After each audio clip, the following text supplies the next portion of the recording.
Hello guys, welcome back to hello engineer platform.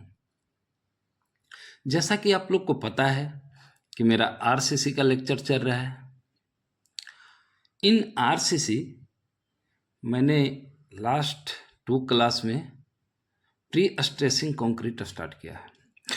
तो first class में तो मैंने सिर्फ इंट्रोडक्शन देके छोड़ दिया था, और सेकेंड क्लास में मैंने स्ट्रेस बताया था कि स्ट्रेस क्या होता है एक्चुअली में। तो मैं डिस्कस किया था कि फोर्स बाई जो एरिया होता है वो स्ट्रेस होता है। वो तो नॉर्मल स्ट्रेस आप जब सोम पढ़ोगे तो उसमें नॉर्मल स्ट्रेस का वो फार्मूला यहाँ पे यूज हुआ है प्री स्ट्रेस में। ओके, अगर कोई न्यू स्टूडेंट इस वीडियो को देख पा रहे हैं तो उनसे रिक्वेस्ट है कि वो जाकर मेरा चैनल सब्सक्राइब कर ले, बेल आइकन दबा लें, ताकि जब मैं नेक्स्ट वीडियो डालूंगा तो उनका मोबाइल में नोटिफिकेशन जा सके और वो मेरा वीडियो देख पाएंगे। ओके, और एक रिक्वेस्ट और है कि मैं आरसीसी का लेक्चर पिछले 1 महीने से पढ़ा रहा हूँ, तो ऑलमोस्ट जो है अब ये 95% ख़त्म हो गया है। तो जो भी न्यू स्टूडेंट है, रेगुलर स्टूडेंट है वो तो देख ही रहे हैं, जो भी न्यू स्टूडेंट ये इस वीडियो को देख पा रहे हैं तो उनसे रिक्वेस्ट है कि सब्सक्राइब करने के बाद पीछे का भी सारा लेक्चर एक बार देख लें। तो जैसा कि आज आप लोग मेरा हेडिंग देख के समझ गए होंगे कि प्री स्ट्रेसिंग कंक्रीट के अंदर मेरा हेडिंग है analysis of pre stress beam. Yes, अब हम तो एनालिसिस बीम पे ही करेंगे, कर सकते हैं और भी स्ट्रक्चर मेमोरी पे, लेकिन बीम पे हम लोग करते हैं जनरली।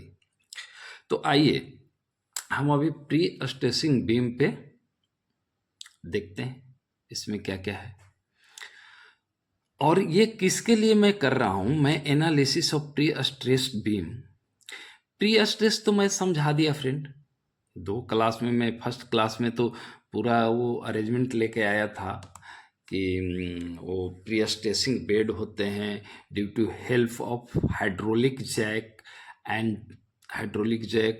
उसके बाद उसमें ग्रिप लगे होते हैं, ग्रिप के वो due to help of grip उसको जो है टेंसाइल वायर को जो है हम लोग हाइड्रोलिक जैक से खींचते हैं, टेंसाइल फोर्स देते हैं। तो ये सारा चीज़ मैं समझा दिया था। आज मेरा एनालिसिस स्टार्ट हो गया। तो जैसा कि एनालिसिस स्टार्ट हो गया मेरा, तो मैं लिख रखा हूँ इसमें 3-4 केस हैं फ्रेंड। तो फर्स्ट केस हमारा क्या है कि analysis of pre stress beam, analysis of pre stress beam किसके लिए? कंसेंट्रिक टेंडन या केबल या वायर, जो भी आप समझते हैं, इसका बहुत सारा नाम है। कंसेंट्रिक टेंडन कह लीजिए, वायर कह लीजिए, केबल कह लीजिए, एक ही चीज है सब। तो कंसेंट्रिक का मतलब क्या होता है फ्रेंड? तो कंसेंट्रिक का मीनिंग जो मैं पहले भी और कितने बार समझा रखा हूं, मैं पीछे जो जितना भी लेक्चर लिया हूं मैं आरसीसी का, उसमें कितने बार कंसेंट्रिक, जैसे कॉलम पढ़ा रहा था, तो जब मैं कॉलम पढ़ा रहा था तो उसमें मैं कंसेंट्रिक कॉलम का एग्जाम्पल लिया था। तो यहाँ पे आइए, कंसेंट्रिक कहने का मतलब क्या होता है फ्रेंड कि अगर दो वस्तु या फिर दो स्ट्रक्चर का centre of gravity, centroid, same he alignment में हो जाए, कॉन्साइड हो जाए एक दूसरे को, मतलब वो पूरा ओवरलैप कर ले, कॉन्साइड हो जाए, this is known as concentric, meaning of concentric. जैसे in case of our beam, in case of our beam हम देख रहे हैं कि ये हमारा एक बीम है, ये बीम है। अगर इस बीम का ऊपर से नीचे तक आए तो इसका सेंटर ऑफ ग्रेविटी कहीं मीट पे होगा। तो मान लिए कि इस स्थान पे, इस स्थान पे इसका सेंटर ऑफ ग्रेविटी है कंक्रीट का, और जो मैंने टेंडम इसमें, टेंडन जो इसमें घुसाया है, टेंडन वायर, वो भी इसी पोजीशन पे घुसाया है। जिस पोजीशन पे कंक्रीट का सेंटर वाइड है उसी पोजीशन पे हमने टेंडन भी घुसाया है, पुश किया है।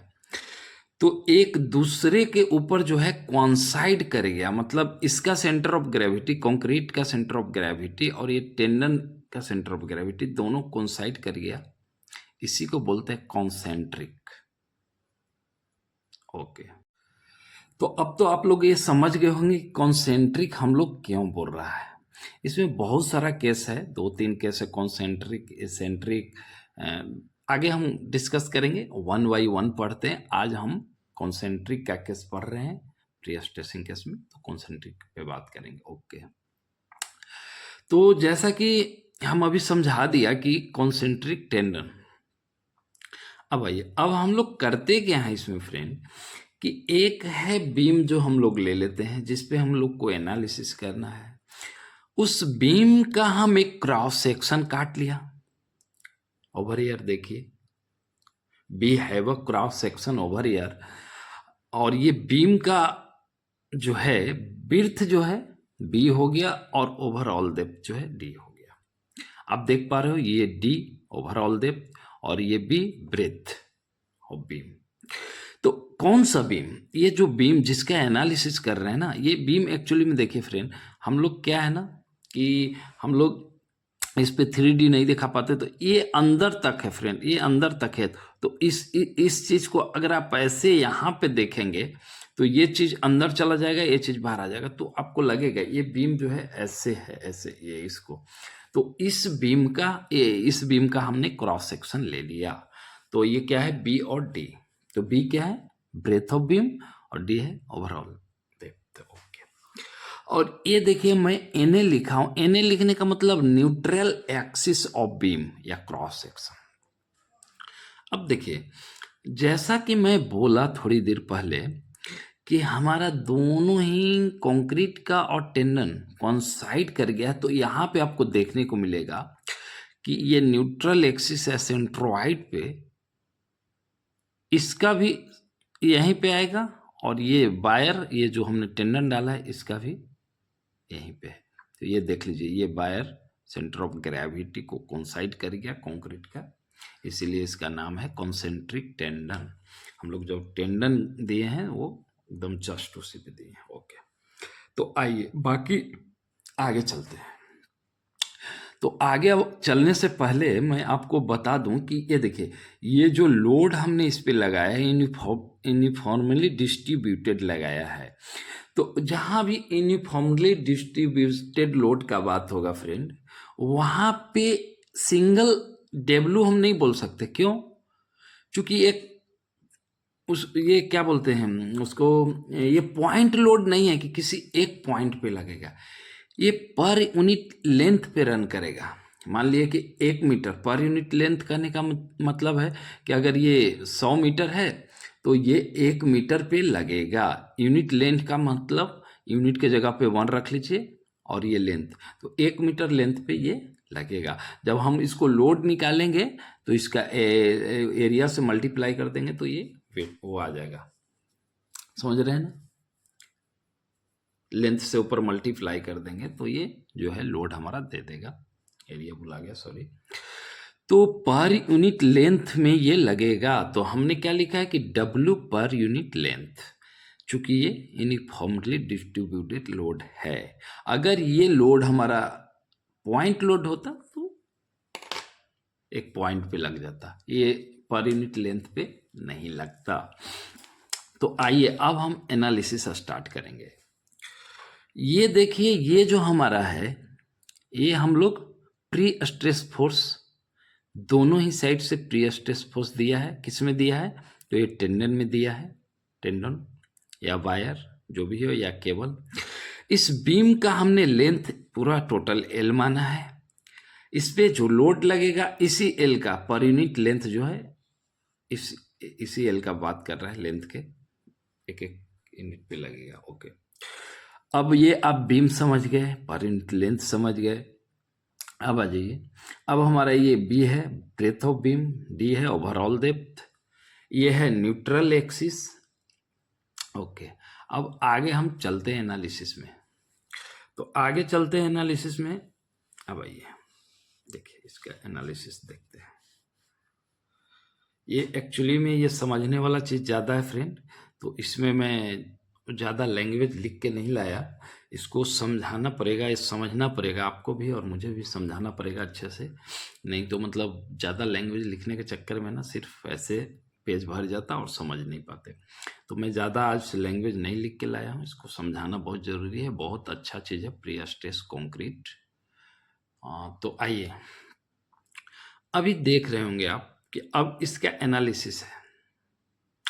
एनालिसिस में क्या है फ्रेंड कि इस बीम पर एक तो डायरेक्ट हमारा स्ट्रेस लगेगा, और डायरेक्ट जो स्ट्रेस लगेगा वो किसके कारण, हमारा डायरेक्ट जो स्ट्रेस लगेगा वो किसके कारण लगेगा, ये प्री स्ट्रेस जो फोर्स जो दिए है ना टेंडन में, फोर्स बाय एरिया, इसके कारण जो है हमारा ये डायरेक्ट स्ट्रेस लग रहा है। अब हम यहाँ पे फ्रेंड, अब जब मैं वो शेयर फोर्स और बेंडिंग मोमेंट जब पढ़ाऊंगा, सोम में जब पढ़ाऊंगा, तो आपको कंप्रेशन और टेंशन का वो पढ़ाऊंगा। बट यहाँ पे आप समझ लीजिए कि हम यहाँ पे कोई वो नहीं है कि मानने के ऊपर है। मैं यहाँ पे कंप्रेशन को पॉजिटिव लेके चला हूँ और टेंशन को नेगेटिव लेके चला हूँ।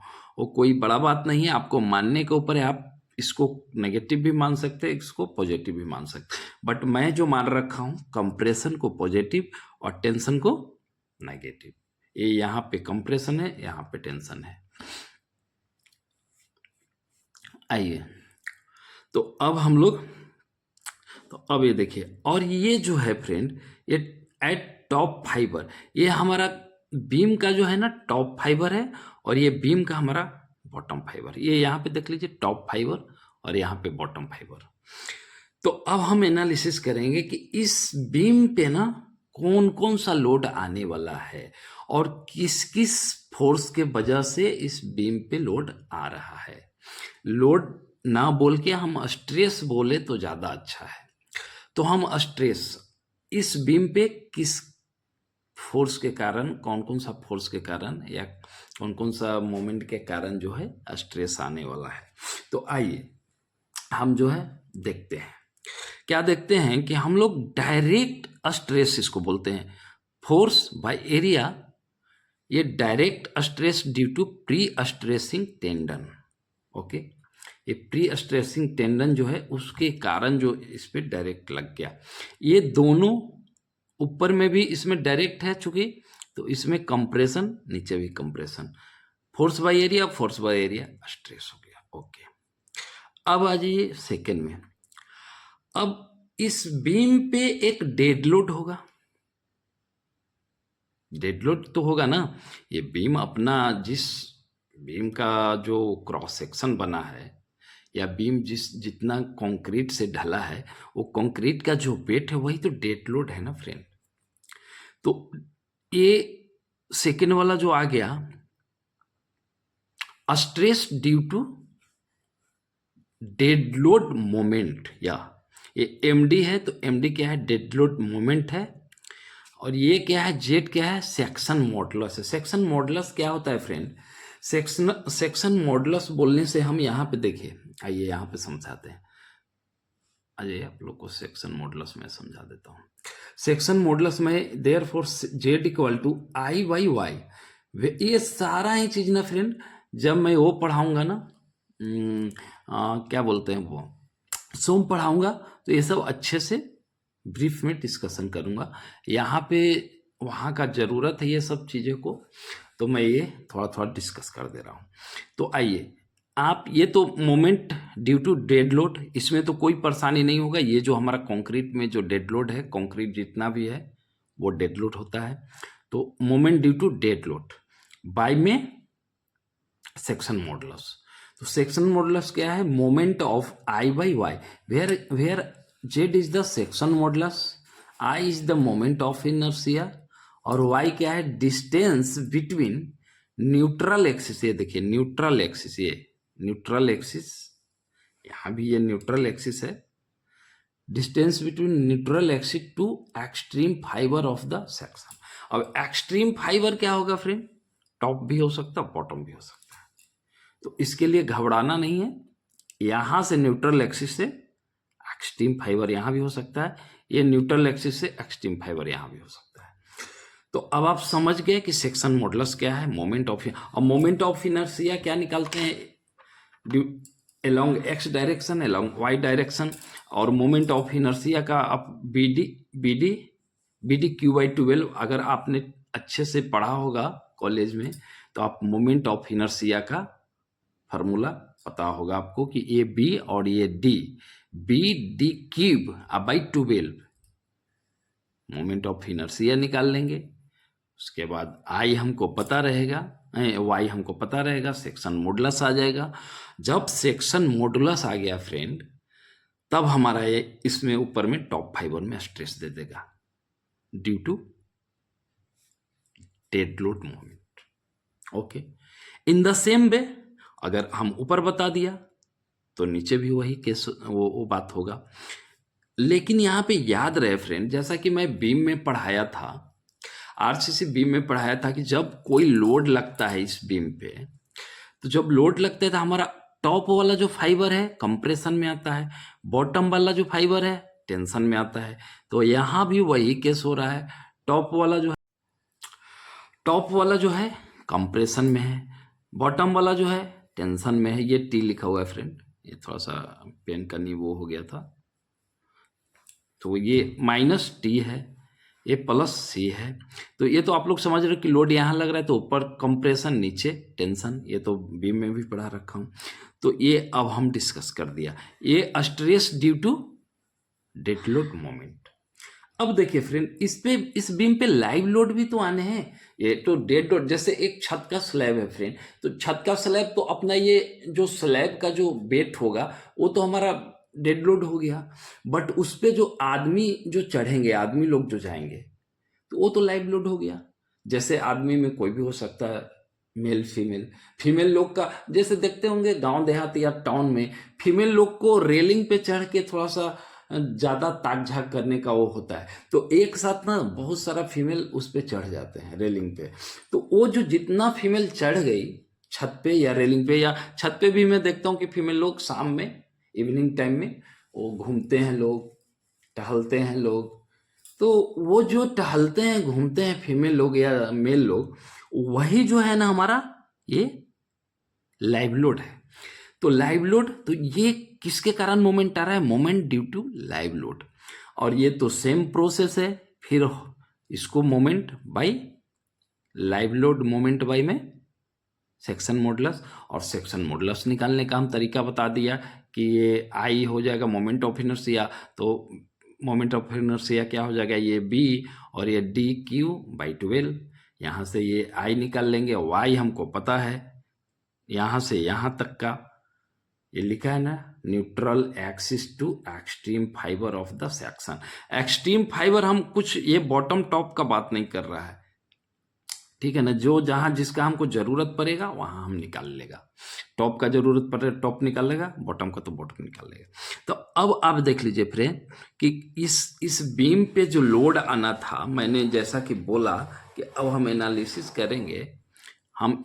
करेंगे कि इस बीम पे कितना लोड आ रहा है। लोड नहीं बोलेंगे, इसको स्ट्रेस बोलेंगे तो ज़्यादा अच्छा है, मैं पहले भी ये बोल दिया, लोड थोड़ा सा बोलने में लोड आ जाता है फ्रेंड। तो ये direct stress due to dead load moment, stress due to live load moment. और ये अब समझाने का तो ज़रूरत है नहीं फ्रेंड, वही सेम चीज़ें जो यहाँ समझा दिया, तो फिर यहाँ भी टाइम पास करने से तो कोई फायदा है नहीं।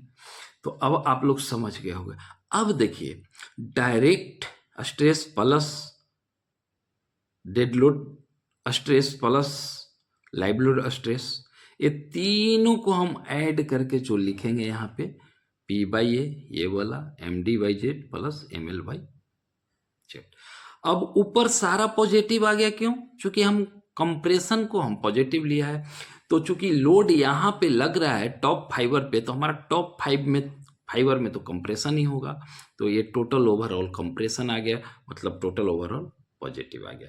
ये बड़ा ही अच्छा चीज़ है फ्रेंड। मैं ये अभी तो ये थ्योरी बता रहा हूँ, जब मैं इस पे न्यूमेरिकल लेके आऊँगा, मैं जितना भी पढ़ा रहा हूँ ना फ्रेंड, सारे ही पे एक न्यूमेरिकल क्लास लेके आऊँगा हर चैप्टर पे, जितना हमको न्यूमेरिकल चाहिए सफिशिएंट मैं लेके आऊँगा, डोंट वरी। तो जब यहाँ पे हम सारा निकाल के देखते हैं ना फ्रेंड, तो ये हमारा वैल्यू क्या आ जाता, 100 के आसपास या 200 के आसपास आ जाएगा। तो ऊपर हमेशा चूंकि सारा पॉजिटिव है तो ज़्यादा आ जाएगा 200, और नीचे में क्या है, कंप्रेशन पॉजिटिव है, बाकी ये दोनों माइनस है। मान लीजिए ये 200 है, ये 50-50 है, तो 200 में से 50-50 घट गया तो ये 100 आ जाएगा और ऊपर 300 आ जाएगा। तो ये देखिए ये थोड़ा बड़ा हो जाएगा, ये दिखाने का तरीका है, ये थोड़ा बड़ा हो गया, ये थोड़ा कम हो गया, चूंकि ये 100 है ये 300 है, तो ऐसा हो गया, टेपर हो गया फ्रेंड। नहीं तो इसको हम इस सेक्शन को ऐसा बना सकते थे पूरा, ये इस टाइप का, लेकिन मैं ऐसा नहीं बनाया। क्यों? क्योंकि जब एनालिसिस किया तो ऊपर में ज़्यादा आ रहा है, नीचे में कम आ रहा है, तो थोड़ा टेपर हो गया, लेकिन ओवरऑल पॉजिटिव ही आ गया कंप्रेशन फोर्स। क्योंकि कंप्रेशन फोर्स ज़्यादा होगा, टेंशन वाला थोड़ा कम होता है। तो ये अब आप लोग समझ पाए होंगे। और इसको ना फ्रेंड बहुत अच्छे से एक बार में समझ में ना है तो दोबारा पढ़ लेना फ्रेंड, क्योंकि ये बहुत ही मार्वेलस चैप्टर है, प्री स्ट्रेसिंग कंक्रीट। इसका बहुत आगे चल के योगदान है, बहुत ही। अभी आजकल हर जगह प्री स्ट्रेसिंग और पोस्ट स्ट्रेसिंग पे ही काम चल रहा है, इसके लिए मैं इसको बहुत अच्छे से धीरे धीरे करके पढ़ा रहा हूँ। तो अब आप लोग ये देख लो फ्रेंड कि मेरा जो है प्री स्ट्रेसिंग एनालिसिस समाप्त हुआ फॉर कंसेंट्रिक टेंडन। और आइए ये तो फार्मूला देख लिए, ये टॉप स्ट्रेस हो गया, ये बॉटम स्ट्रेस हो गया। अब बॉटम में देखिए माइनस माइनस, टॉप में प्लस प्लस, चूंकि ये tension minus tension minus tension minus. अब आ जाइए थोड़ा सा ये, हाँ ये देखिए, अब मैं ये जेड जो समझाया, यहाँ पे जेड है, ये जेड जो मैं समझाया, अभी हम यहाँ पे जेड था, अभी मान लिए कि एम डी, अब भाई जेड जो है, जेड के जगह पे क्या है, आई बाई वाई। तो अगर ये यहाँ पे वाई ये वाला नीचे में है तो ऊपर में चला गया, ये तो इतना तो जानते हैं कि बट्टा का बट्टा में कोई रहता है तो ऊपर चला जाता है। तो अब देखिए मैं ये फार्मूला तो है ही एम डी बाई जेड, मैं एक इसको भी ले आया directly, moment of inertia by ये टॉप। देखिए मैं बोल रहा था ना ये, हाँ मैं बोल रहा था ना कि ये टॉप फाइबर स्ट्रेस। देखिए फ्रेंड कहीं कहीं एफटी लिखा मिलेगा तो एफटी को लोग फोर्स समझ लेते हैं, this call not a force, ये स्ट्रेस ऑन टॉप फाइबर है ना, स्ट्रेस ऑन टॉप फाइबर। इसीलिए मैं लिख दिया हूं और करके डेल टी, क्योंकि डेल जो होता है स्ट्रेस का सिंबल होता है, तो कंफ्यूज नहीं होना है फ्रेंड। ये डेल टी जो है हमारा स्ट्रेस ऑन टॉप फाइबर पर क्या हो जाएगा, यही वाला चीज है, पी बाई ए प्लस में एम डी बाई, यहाँ पे सेक्शन मॉडुलस होता था जेड, अभी जेड के जगह पे हम रख दिया तो आई बाई वाई टी हो जाएगा। वाई टी टी, ये टी कैसे आ गया, चूंकि टॉप का निकाल रहे हैं, हमने बोला था ना यहाँ पे कि neutral axis to extreme fibre of the section. तो जब हम बोला था कि हम ना टॉप बोल रहे हैं ना सेक्शन फाइबर को, जो हम टॉप बॉटम नहीं बोल रहे हैं, जहां जरूरत होगा। अभी यहाँ हमको टॉप का निकाल रहे हैं तो वाई टी लिख लिया, और यहाँ बॉटम का निकाल रहे हैं तो वाई भी लिख लिया। और ये जो हमारा है overall about the concentric tendon, ये this is called case 1, analysis of pre stress beam का केस 1 है ये। आप लोग आराम से इसको एक बार देखो, नहीं समझ में आता है दोबारा देखो, उससे भी नहीं समझ में आता है तो फिर आप चैट बॉक्स में आप मुझे मैसेज करके आप ये बता सकते हो कि मुझे ये पॉइंट समझ में नहीं आया। और ये फार्मूला को डायरेक्टली याद रखना, directly stress eight top fibre पूछ देगा आपको, एमडी दे देगा, एमएल दे देगा, या फिर एमएल नहीं देगा तो सिर्फ एमडी दे देगा, और जेड दे देगा, और पी और ए दे देगा, और डायरेक्टली आपसे डेल्टा टी पूछ लेगा। ओके ओके गाइस, यहाँ हमारा आज का लेक्चर समाप्त होता है। Pre analysis of pre stressed beam for concentric tendon. Next class में इससे आगे का जो केस है वो मैं लेके आऊँगा। Bye, thanks. अगर कोई न्यू स्टूडेंट इस वीडियो को देख पा रहे हैं तो उनसे रिक्वेस्ट है कि प्लीज़ जाके मेरा चैनल सब्सक्राइब कर लें, बेल आइकन दबा लें, ताकि जब मैं नेक्स्ट वीडियो डालूं तो मोबाइल में नोटिफिकेशन जा सके। Okay, bye.